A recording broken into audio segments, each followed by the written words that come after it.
question right here. Question, go ahead. Like a fly stream? That's the guy at the tiller, the guy that's steering the boat. It's kind of a gauge as to which way the wind blows. It looks good too.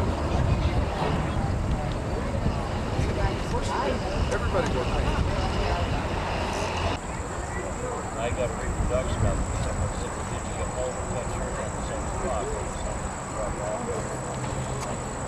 But doing this and reenacting is so much fun. You get to portray wherever you're going. You're getting to be here. Creek right up there called Mill Creek, and it runs through a pipe down to the ground like a sword. And they had a sawmill on one side of the creek. There's a creek run, and then a water wheel in there, an undershot wheel. And then on the other side, they had the boat yard where they were building boats. How much is the boat? 4 days ago. How much is the boat? 8.5 tons. 55 feet long and 8.5 tons. I'm not safe. What do you guys think of this so far?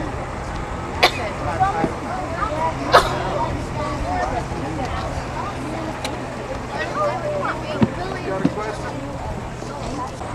Yeah, that was one direction as far as propelling the boat. Or we use the sail, the windlass, right? We also, with a lot of times, especially when you get on the river was really low, and there'd be sandbars, what they had to do is get out of the boat and stay in the water anywhere from kind of maybe waist high deep, pull the boat on the, if we're going down the river, it'll wipe off itself. But no, we try and take care of we built it in St. Charles, Missouri. We built it all by ourselves, and so has this ever tipped this boat personally? No, it is not. I like to keep it there. Water, dust, bugs flying out of my weapon. This barrel contains water. Surely you guys got some questions. On a ferry out of the yard. Back. Hold up here. Back up, girl.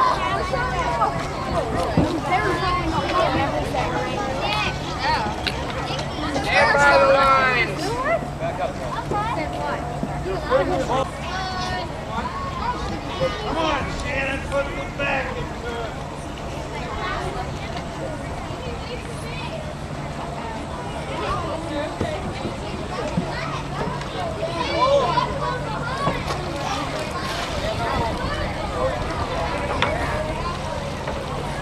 Where the deck is equipment here? Hang in there, get back there.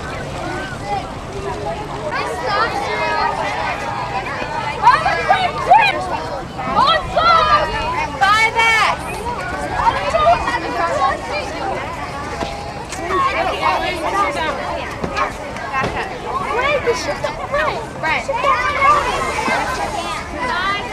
My room right here. My room right here. Who's the little cat? Come on, right here, kid. Right here, there you go.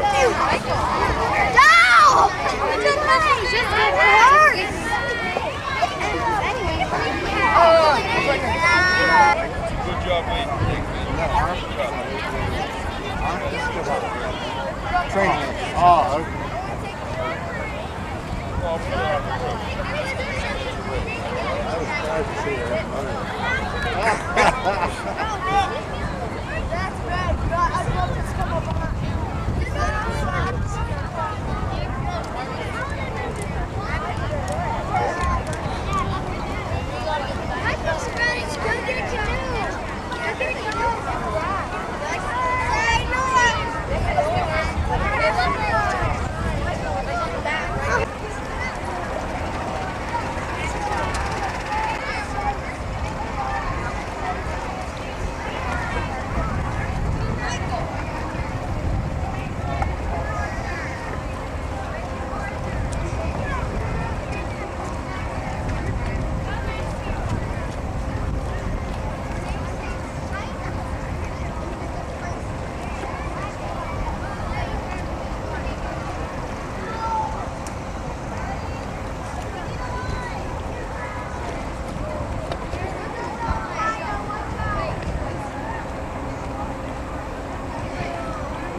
I thought so. Okay, here we go. 3, 2. We're here with Bob Anderson, a member of the Discovery Expedition of St. Charles, on the banks of the Monongahela River here in Elizabeth. And Bob will be participating in the send-off from Elizabeth on Sunday morning, and part of the expedition, as the Discovery Expedition, of course, reenacts the entire journey. And Bob has a very special relationship to the Lewis and Clark expedition. Bob, what is that relationship? Had a ancestor who was with Lewis and Clark, my great-grandmother's brother, And who is that man? George Shannon. And could you tell us a little about George Shannon on the expedition? Did he join, for instance, the expedition here in Elizabeth, or did he join later? All we know is in the family history that his dad sent him to Pittsburgh to go to school. Where they lived in Ohio, they were the first settler. There was no schools there, and he sent him back to Pittsburgh. And he was here for a little over a year and met Lewis. And when he did, Lewis talked to him and said he would hire him for the trip if he proved himself going down the river and if Clark approved. And he apparently approved because he made the trip, and no one in the family knew where he was. They just assumed he was back going to school. He never come home and never heard of him. And they chose him after they got back. He was, I think, because maybe being the youngest, more nearly the age of Sacagawea, that spent some time together. She would try to teach him some Indian words, and he would try to teach her English, if they just had spare time. And then he apparently learned some because they chose him when they came back, asking if he would be the escort for Chief Sheheke from the Mandan Indian village that they brought back to take to Washington.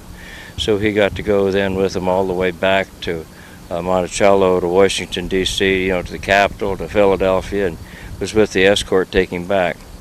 So George Shannon went on the entire trip. He was there for the entire expedition. Yes, he made the whole trip. And once the expedition was over, what happened to the man? He, when he was taking Chief Sheheke back, he got wounded, and on the way back, it was in the leg, and it ended up getting gangrene in it. So as soon as they got back, they left him at Fort Bell Fountain. They had a surgeon there, and they left him at the fort, and the surgeon came and cut his leg off, and he was really sick for almost a year. They didn't know he was going to make it or not. He laid in their hospital. And where is Fort Bell Fountain? It's real near St. Louis, and it was the first fort west of the Mississippi River that was ever built. Fort Kaskaskia was the largest on the western part of the United States, and they took a lot of men from there, and then Fort Bell Fountain was after that. So did he stay in the St. Louis area then for the rest of his life? No, Clark hired him as his personal secretary. He had pretty good education, and he was Clark's secretary. And then when they went to Biddle to write the journals, he had all the journals that were available. Clark sent him there, and he worked with Biddle to write the journals. While he was there, Biddle was studying law, and Shannon got interested in law. And when he went back afterwards, Clark offered him a job forming the Shannon Fur Company, and they were going to control all the fur business coming down the Missouri. But Shannon didn't want to do it. He wanted to just work for and by himself, rather than any partners or anything. And so he went to law school, went to Transylvania University, which in the foremost law school in the United States at that time, studied law under Henry Clay. It was with him. And Henry's the one that helped him get his land grant, and then bought his land grant from him when it finally came through. And that paid for college, plus, helped him get started in life, like get married, all that stuff. And while there, he got married, met his bride, they got married and had a family, and then afterwards later moved to Missouri. First went up to Hannibal, and it was he heard that it was a growing town starting there, and when he went up it was so small, he thought that was just too small. Came down to St. Charles and lived there the rest of his life, then was his home. And when did he die? He died, I forget the exact dates, I'd have to look that up in my records, exact date he died. But he wasn't feeling really good, and he went up there to court. He was in Palmyra. And he got sick, got worse in court, and they took him out, and then he died a little later after that. And he was a Mason, and the Masons buried him that time. They had no way to contact the family yet, so they just buried him. The Masons bought the grave, paid for the whole funeral, laid him out and had that. And then they just later notified the family where he was. And that cemetery is in Massey Cemetery in Palmyra, Missouri. And the railroad came through later, and when they did, there was no laws. They just destroyed the cemetery completely. My. And I spent a few days walking along where there's just like a shelf going down where they cut through there. and hoping to find scraps that might be his stone, and I couldn't find any that could definitely trace to him. There was a lot of broken stone and pieces down there, but there was none that could, identify his for sure. Now, he was the youngest member of the expedition. Yes. How old was he when the trip started? He was 18 when he enlisted. And I was going to another. Oh, do I need to bring it back to me? Very good. Should I ask any other questions again now? I mean, we can edit in his answer. Should I ask one of my questions over again that I asked him? Right now, then we'll have it on tape. I don't remember which it was, but go ahead. Okay. I can hear you. So George was the youngest member of the expedition, right? How young was he? He was 18 when when he actually enlisted in Wood River. When they did that, he was 18 at that time. And then I think I asked a question like, when did he die? And so then We're okay. we're okay? Because I can go back and ask him again if you want me to. I think we're okay. All right. Now, it's my understanding, Bob, that you're not the only descendant of George Shannon that's going to make this trip. Is that correct? No, something I'm so proud of. My oldest grandson is making the trip with me, and that's so great. When he started, I started taking him with me to reenact him and talking about it and got him interested in it. And he could stand underneath my arm then. He's really short, and borrowed some clothes from C.J. Lanahan that he'd made for his grandson. And he wore those till he outgrew them. And I'd let him use my rifle. And, it's just been so great, just doing that with him and taking him. And he graduated early from high school and worked ahead in order to be able to come with us. So then he's basically the same age as George Shannon was when he took the trip. Pretty much. He's a little younger. He's about a year and a half younger. Now, in terms of George Shannon's role on the expedition, did he have a specific role that he played? Was he more of a hunter, or did he do specific things in relationship to maintaining the boat, or what? He was a private, and like a lot of privates in today's Army, they just do what they're told. A lot of times he was on the boat. He was on the boat all the time from here all the way down, and they would take turns hunting. And in the journals, it gives lists, of the game that he killed and stuff like that. And some people think he was a pretty bad shot, and whether he was or not, I don't know. But I do know that he brought in quite a bit of game when you look, check through the journals and see the amount of game that he had brought in. So they just took turns a lot with that. George Drouillard was their main hunter. That was an interpreter, but all the other men just took turns hunting. Now, is there a particular incident that he had on the expedition that would be interesting for any of our audience to hear about? They might like one time they sent him out. They had 2 horses and they lost the horses, and they sent him to look for the horses. They sent 2 men. The other man was supposedly a better tracker, but Shannon found him. And after he found the horses, he kept going upriver trying to catch up with the boats. And all that time he thought he was only going to be gone, just out for a little bit in the day and be right back. But he thought the boats had went ahead, and all this time he was going upstream trying to catch up with them. They were behind him, and he didn't have any ammunition with him when they set out because he really didn't need any. Mm-hmm. He did have his rifle, and you may have had a ball or 2 in his bag. And he had enough powder. He found he didn't have any ammunition, and he used a straight stick he found to put in his rifle, was able to kill a rabbit with it. And that rabbit and a few wild grapes was the only thing he had to eat the whole time for 16 days. And finally, he was just so hungry, and he sat down. He wasn't able to catch up. He sat on the riverbank and hoped to maybe a boat would come down, a trapper, a trader, some Indians, anybody. He didn't care. It didn't make any difference to him. And pretty soon after a while, here Lewis and Clark's group came up the river. He saw him. Well, now, part of our audience, obviously, is students across the country. If you were to talk to students, why do you think it's important that we have a sense of this journey?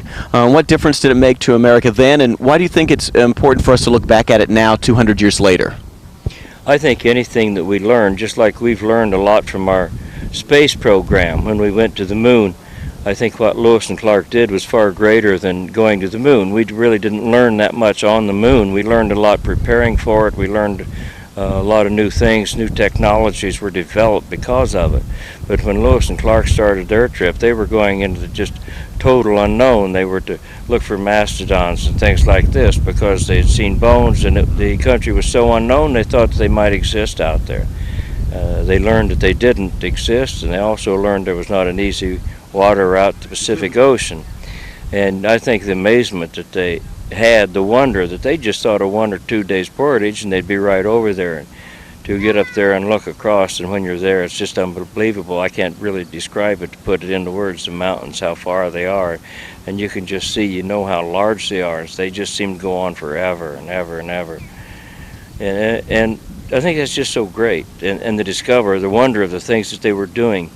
And when he got back, the things that he talked about, he didn't really talk about being hungry or lost. I mean, he may have mentioned it, but it wasn't anything that was strong enough that came down through the family. He talked about how hard, one of the hardest, he said the single most hard thing was in the entire trip was keeping things dry. And that's a lot of times we don't think so much about that, but that was what he said. You know, he came back and told the family when he finally did make it back. They knew Lewis and Clark had made a trip. The family had learned by them, but they sure didn't know he was with them till he came back and told them about it, where he was and what he'd done. Well, thanks very much, Bob. We appreciate your time. You bet. My pleasure. Anytime. Hey. Hey, Jim, you know, you remind me of Peter Jackson. Oh, now Has you anyone know who ever that told is. you that? I have not thought about that before, but that's true. You need to be wearing cut-off shorts and a Speaking in a floppy, little like, knit accent. shirt, speaking with a dialect. He's the director of the Lord of the Rings movies. Oh. We're here with Josh Loftis, one of the youngest members of the Discovery Expedition of St. Charles. And tell me, Josh, what brings you to the Discovery Expedition? What got you interested in this whole subject of reenactment? Primarily my grandfather. He had always been extremely interested in our family's history and heritage and such. He did a lot of studying. Wound up coming and visiting us one time, learning about the Lewis and Clark Corps of Discovery, went and joined them, talked to me about it, you know, really showed me what it was all about. And when I was little, I had a huge love for history, loved history. So naturally got involved, and I've been with the Corps since May of 1999. Oh, wow. And what kinds of things have you had the opportunity to do as a result of your involvement in the Corps? A lot of just, you know, weekend reenactments here and there, and then last summer I had the great opportunity and privilege to take a river trip on the Columbia River and dugout canoes from Beacon Rock all the way to Fort Clatsop, and that was just a huge opportunity. Okay, now you mentioned dugout canoes. What's the difference between a dugout canoe and like what most people would probably think of a regular canoe as? Well, when Lewis and Clark crossed the Rocky Mountains, they obviously had no boats. So what they did is they took huge logs and cut them down, and they were showed a certain method by the Indians of burning them out. And to where it was, all they are was pretty much logs that had been hewn out in the middle of, and then, you know, just kind of floated. They were very unstable, but proved to help along the way as they went down the Columbia River into the Pacific Ocean. So what was that trip like? I mean, you went in what, August? Yes. And so what's the water of the Columbia River like in the middle of August? Treacherous. We only had to pull out one day where there were severe whitecaps, 6-foot swells. You know, we're entering the mouth of the Pacific, and there's swells rolling in. The salt water is beginning to taste present in the river. And we were told by the Coast Guard to pull out. And during that day, 2 normal-sized fishing boats capsized. One man died, and another man had a severe case of hypothermia. Now, I understand also that you have some sort of like familial connection to the original expedition. What is that? Yes, as my grandfather might have mentioned, I am related to George Shannon, the youngest member of the expedition. He was roughly around the age of 18. He came to Pittsburgh to get further education. His father sent him here. Wound up running into Lewis and recruited and went along on the expedition. He is my 5th grade uncle, and I am about the age he was. I just turned 17 and hope to make the entire trip, Lord willing. Oh, very good. So you plan to make the entire trip hopefully just as the original Shannon did. As the original, there will be many times where my grandfather and I will trade off in certain characters. I've also kind of been studying up on the character of William Bratton. He is also another fundamental character of the Corps. But mainly, yes, I'm interested in George Shannon. All right, thanks very much. Thank you.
Tell me when, Jim.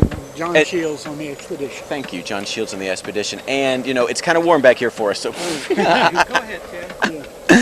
We're here with Aubrey Williams of the Discovery Expedition of St. Charles, and as you can see, he's using the bellows and he's doing a little bit of blacksmith work. So can you tell us exactly what's happening here? Okay, I'm working on a part for the boat. I'm trying to solve a 21st century problem with 18th century tools. And I'm building a cover for part of the ignition system on the boat, just to keep it from getting broken off. Okay, so now, how do you start the whole process? I mean, I see that you've got some metal here, and obviously it's bent already, but what are the steps you basically do to get to this point? I've got a charcoal fire being fueled by the bellows. I've got a piece of stock that I have, and I'll cut it to length. Then I'll cut it again for the size of the project, then put a hinge in the middle of it, then go back and bend it to whatever dimensions they need. Oh, so as it gets softer from the heat, you will go back and pound it again and continue to shape it in a different way. I can cut and shape the materials when it's hot in a way you can't otherwise.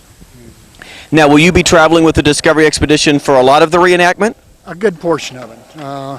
I'll be off and on like all of us, but I'll be at the major signature events along the way.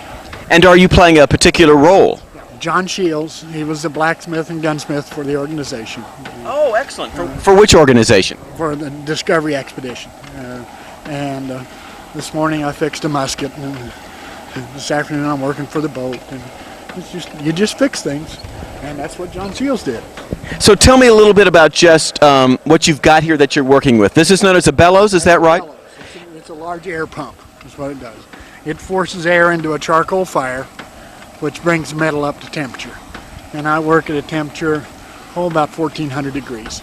Oh my goodness. Yeah, red heat is 1450, I believe. And I'll bring it to that temperature, and then I can change the shape of it. And a project like this will take you about how long to make? Probably a couple hours, maybe 3. Yeah. And if you were using 21st century technology instead of this technology, what would be the differences? About 2 hours.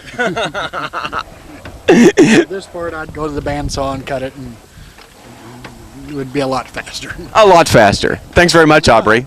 We'll see you later on.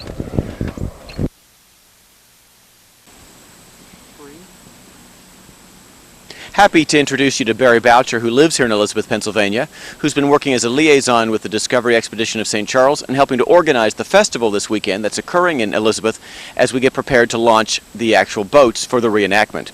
So, Barry, tell me a little bit about the festival. What has Elizabeth got planned this weekend? Well, we always have this river fest, so we're kind of used to having these festivals and fireman fairs. We knew this was going to be a little different because it's based on reenactors and an ongoing camp and a keelboat that would just more or less be on display and floating around. So the first thing we did different was we tried to incorporate the reenactors, some history walks. We got a movie, The Trail, which talks about Elizabeth and boat building, and the trail itself, the Lewis and Clark Trail. And we also and we ended at dusk rather than go to 11 o'clock. We tried not to have any DJs, and we had like square dancers and some cloggers. But nevertheless, we did have an Elvis impersonator show up at 2 o'clock the first day of the event, and we had to ask him to leave. We still don't know where he really came from. It's kind of neat. Now, how big is Elizabeth, Pennsylvania? Well, it's only 1,600 people, 1,601, and it's about 1 square mile. So if you travel to the fringes of Elizabeth, you'll see areas that aren't real Elizabeth Borough. You know, suburbia, it's grown beyond its borders, and suburbia is encroached upon it. And you're on the Monongahela River. About how far from Pittsburgh? 16 miles by road and 24 miles by river. Now, how does a town of 1,600 people prepare for a large festival? Do you have any idea about how many people you think might be here over the weekend?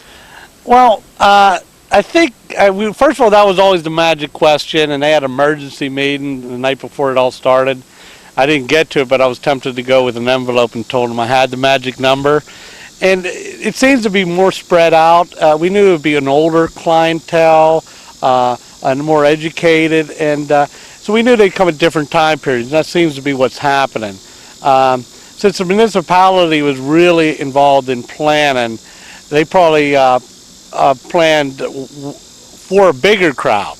I was always worried that planning for too big of a crowd put too many constraints on the way you were going to run things. And they knew that argument, and I think that balance helped out a little bit, because the crowds haven't been that bad. They've been very steady. So do you anticipate some economic benefits to the community because you've had the festival?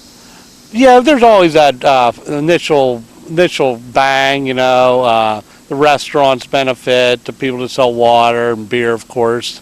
And but the long-range benefit is trying to establish a permanent site on the Lewis and Clark Trail. We have a great history walk in the Lewis and Clark, in John Walker's grave site, and we have it documented about boat building and that he was believed to have built the Keelboat. And it's already established. It's over 15 years old, and really our best media coverage, our best has come from that trail, because people have heard about it and they've come and done articles. We had a couple filmmakers. So John Walker, you mentioned John Walker. For our audience members who may not be familiar with him, who is John Walker and what's his connection to both the expedition and Elizabeth? John Walker and his dad Samuel came here in the 1780s. They became to be boat builders and ferry operators and later tavern owner. In 1794, he operated a ferry up the road here about a mile on the river. That was the McFarland Ferry. General McFarland was a general during the Whiskey Insurrection where the troops camped. And Lewis was in that, crossed that ferry in 1794, and Walker ran that ferry for McFarland. Later, Walker came into town to run the ferry in town, and he owned that ferry. He bought that off McFarland, had two ferries. Then he owned the tavern of the Red Lion and became a major boat builder. And as early as 1793, he floated an ocean-going vessel all the way down to New Orleans and took it up to Philadelphia, sold it, and came back. He did that many times. He built huge boats. In 1801, he floated a 90-ton vessel. I guess it carried 90 tons, so to make it about a 45-ton vessel. It got stuck on the falls of the Ohio for 3 months, got sick in New Orleans, sold it, came back to Philadelphia, and he did that in 14 months. And he was stuck for 3 months, and he was sick for a month in New Orleans. And he was back then. The people that became in power were like the can-do people, the people that really could build, sell, sail. And like John Walker, not only did he build his boats, he sailed his boats and sold them. So John Walker, you're saying, built the original keelboat for the expedition? Is that your belief, or how do you? What's the research indicate to you about his relationship to the particular expedition of Lewis and Clark? A lot of people in this time period of history use the connected dot things, and there's a lot of dots that point to Walker. He'd done business for the government. Lewis had met him in 1794. Lewis also came here and paid a war debt off to Walker property, which is only, McFarland property, which is only a mile up the river. They were Federalists in 94 when they cooperated with Washington. Of course, they would cooperate with Washington. But the Whiskey Insurrection didn't help their political base. And in the 1800 election, they sided with Jefferson. The West Pennsylvania went with Jefferson. The East went with Adams. And there seems to be that Lewis came here not only to get his boat, but he also settled some political debt. So is there some research that would cause people to believe someone else built the boat or was built in a different location? Well, what's funny is the other people have a line in the journal, and we know Lewis would base himself at the beginning and at the end of the 6-week time period out of Pittsburgh because of the base, the military base, Fort Pitt, which was really Fort Fayette then, because Fort Pitt was more or less dilapidated by then. So we built that he spent time here in between that 6 weeks when he visited McFarland, visited the boat, and probably had no worry that the water was getting lower and the boat wasn't being built. It's probably his frustration probably happened the last 3 days, and the boat was delivered in Pittsburgh probably around the 31st. Thank you very much. Okay. We appreciate it, Barry. Thanks. Tell me when. 3. As a result of this festival, do you have some long-range plans that you're hoping for that relate to Lewis and Clark Expedition? Yeah, my goal is, my little pet project is to get the Walker gravesite and the historic walk that we've established. It talks about boat building in Walker to be a permanent site on Lewis and Clark National Trail, and appointed by the federal government. It's already established. It has it has markers talking about the history of boat building. It mentions Lewis and Clark's boats. And the benefit there is that here in the east, there's so much more population that people could visit that site. You're within, I forget the statistic, but they kind of stretch it because they use the borders of Pennsylvania. 500 miles from the borders of Pennsylvania, you're within 65% of the population. So people tend to visit, you have more population to visit a site compared to Montana. And so it's your hope that eventually you can become a site on the National Historic Trail. Well, what's the process of making that happen? It's an application, and with the environment of federal government right now, they're not looking to design parks and fund parks with design money and construction money. That's why this site has such a benefit. It's already there. It has a history, and there's a lot of historians that support the boat building of Lewis's boat here in Elizabeth. Thanks very much, Mr. Boucher. Okay, thank you.